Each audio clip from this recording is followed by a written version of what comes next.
up, everybody? On this week's episode of the 2001 Dodge Ram build, we are now working on the grill. So what I have here is the black regular grill with none of the honeycombs in it. And I got myself a metal grill inserts from Royal Core. This is the insert that's going to be going on the front of the truck. The way you put these two together is extremely simple and extremely easy. First thing you want to do is just lay it over it. And that's it, you're done. Duct tape it, put some super glue around it, you're good. That's it, you're done. Now, what you're going to do is you're going to want to line it up to see how it's going to sit on your the grill that you're going to cut. So you know that you're going to do the sides here. And then you do your cross section here, nice clean cuts. You want to use a Dremel or like just a very fine saw blade if that's all you have. You only got to cut a little bit off of here. Very simple. The only part that gets a little difficult is when you're doing around where the emblem is, because you're going to want to do a V and you don't want to fuck that up. So I'm going to cut those edges first. Once I get those edges cut, the way that this is going to then sit into this grill, I'll know exactly where that line's going to be, and then I'll cut it with my Dremel and I'll plop it in there. Then you flip it over. What's also nice is they give you the hardware and they give you instructions on how to do this as well. And inside the instructions, I'll show you that really quick from Royal Core. They have a whole instruction manual on how to do the positioning, how to set it up, how to do the cutting. You know, they show you stuff all masked, you know, how to, you know, you want to use tape on it, mask it off. And so on and so forth to get the fitment right. So that's very cool of them. Do not touch grill logo or logo surfaces. Only handle product. Period before installation of grill. Read instructions thoroughly. Do not touch grill or logo surfaces. Only handle by touching edges during installation and leaving no fingerprints on the surface. I mean, I left a little fingerprint on the surface, but you can just wipe it up. It's not anything dangerous. You know, they talk about how to care for the finish and the surface of it. Never wipe your paint dry. The dust is like sandpaper, you can scratch it. First 30 days. Do not recommend using a automotive car wash place. Stiff brushes or sponges may screw up the finish and the surface. Extreme heat or cold should be avoided. Do not drive on gravel roads. Chipping the finish is easy in the first 30 days of having it. Do not park under trees. Sap and, Jesus Christ, facilities, heavy smoke fallout, sappage, industrial fallout. Keep in mind that trees attract birds. Bird droppings, the high acid content will damage the freshly painted surface. Gasoline, oil, antifreeze, training fluid. So basically, don't buy it.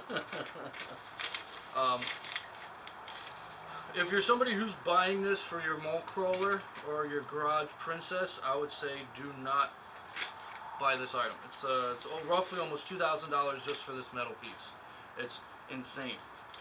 But my truck turned 21 years old, and I figured now that it's 21 and it's legal to drink more than it already has been drinking since it was 1 year old. Give it a little bit of a facelift. You know, we got the new fenders on it, we got the new headlights, we got the new hood, we got a fancier stereo system, we got 2 giant air horns from Horn Blasters on it, new steering stabilizers from Superlift. We got,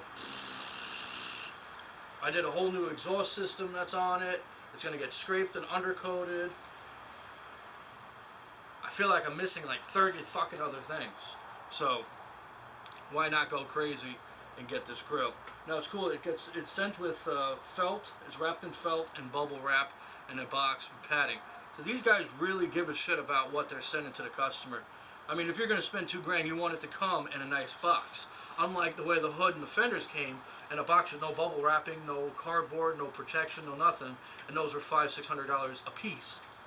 So, you know, fucking wonderful people in the world, right? You got ones who give a shit and ones who don't.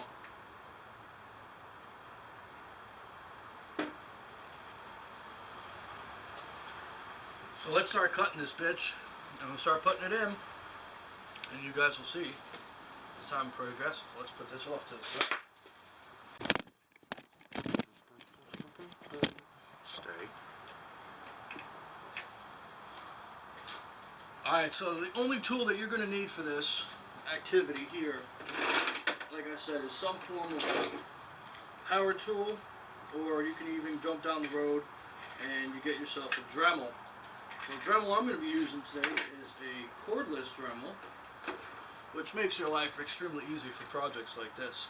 It's a Dremel 8220, and just like any other Dremels, they're compact, they got great speed, they come with all the tools you need to change the stuff on it. You got your little wrench, figure out how to stick it on there. Fucking thing keeps, oh, there we go, I gotta lock it first. There we go. Alright. Loosen that. There's my attachment for my sanding bit.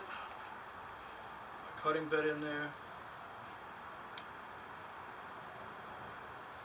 Now, a lot of times people always say wear safety glasses, but as I always say, keep your eyes away from what you're doing. Don't put it up here. Just be smart, people. Start off at 10. We're going to work our way up. Let's start cutting this thing and have a little fun doing it.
Alright guys, so the new grill is installed.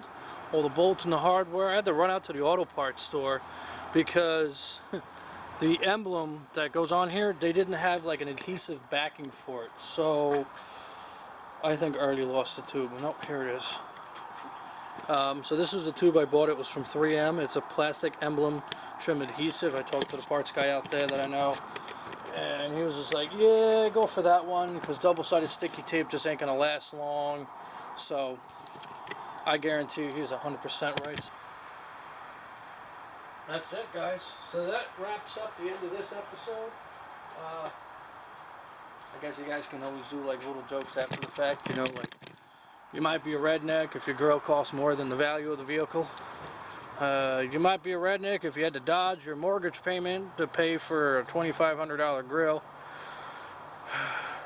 You might be a redneck if you remember your truck's birthday before your wife's birthday. Yeah. You might be a redneck if your truck spends more time in the driveway than it does on the highway. You might be a redneck If you have a sunburn on your neck, back of your neck, and your ass crack, because you couldn't afford a belt after buying a new grill. Anyway guys, that wraps up the comedy of this video. I got some more stuff that I'm going to do. I'm going to make a lot of these little short videos and stuff so everybody doesn't lose interest watching a 2-hour video of me just working and jabbering. So that's it for the grill. I gotta start working on making the antenna, getting the housing together for that so I can put the antenna back on the truck. And then I got to get the inside of the wheel wells, the splash guards. They got to get installed in here before I put the fender flares on. And then make some room in here and get the push bar out, get that thing primed up and sanded and painted and get that thing back on the truck, get the truck undercoated, work on the saddle straps on it. And also at the same time getting the air horn unit set up, so I got to buy the 3-way connector so that the 2 horns can run off the one line that goes to the pull chain. That the pull chain line then goes off into the air tank, and then run a toggle switch on the dash so I can shut the compressor on and off so it doesn't come on when I'm driving. Or I mean, it can come on when I'm driving, but not when the engine's off. So anyway guys, like, subscribe, share. Please subscribe to the channel and stuff. I'm always going to try to get videos coming out as soon as possible. And that's it. I'll see you guys in the next